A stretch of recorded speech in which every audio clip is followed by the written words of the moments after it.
Hello everyone, my name is Theodore Parker, and I was born in Lexington, Massachusetts in 1810. I'm here to tell you why I am worthy of being inducted into the Antebellum Hall of Fame. I'm a preacher, a lecturer, a writer, a religious, and social reformer. By age 27, I lost both my parents and 7 out of 9 of my siblings. This led me to have much religious sensibility. I developed a strong faith in the immortality of the soul and in a God who would allow no lasting harm to come to any of his children.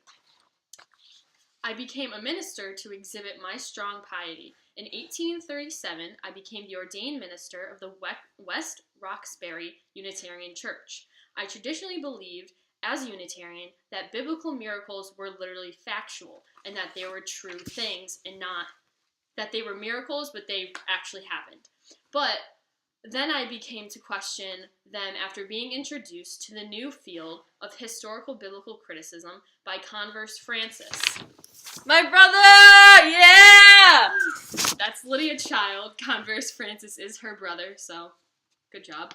And Converse Francis argued that miracles were only myths and that they really didn't happen.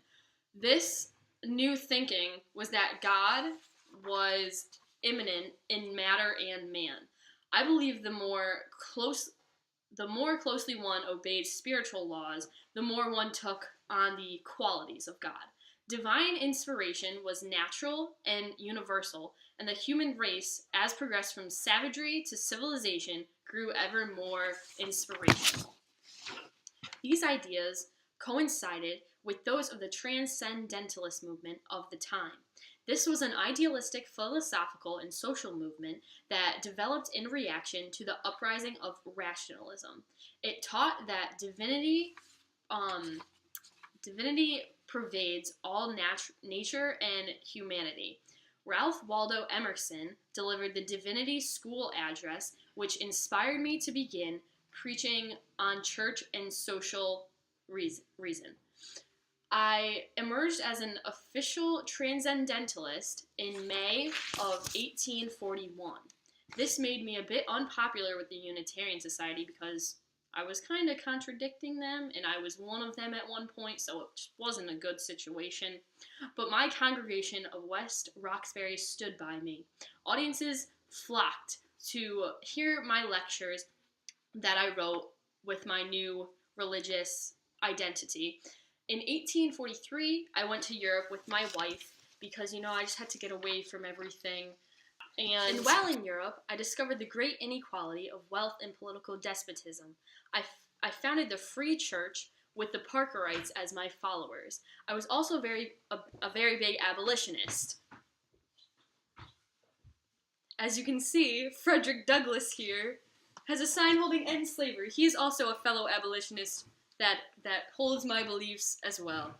So, along with that, I served as the abolitionist minister at Largo to fugitive slaves in Boston. I chaired the executive committee of the Vigilance Committee, which was the principal Boston organization providing fugitives with material aid, legal assistance, and to help them elude capture. Because at that point, the Fugitive Slave Act was happening. And in my time, I was very against the Fugitive Slave Act. The Fugitive Slave Act said that any slave that ran away was ordered to be returned to their master in the South because the North was free and had no slavery. But I said no.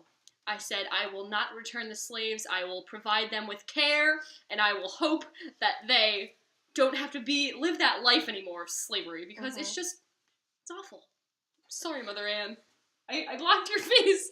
And finally, I just want to say that I deserve to be elected into the Antebellum Hall of Fame because of my religious reform, the founding of the Free Church, Mother Ann, take it away. Just tremble. The founding of the Free Church, the abolition, and because, Theodore Parker. I'm out.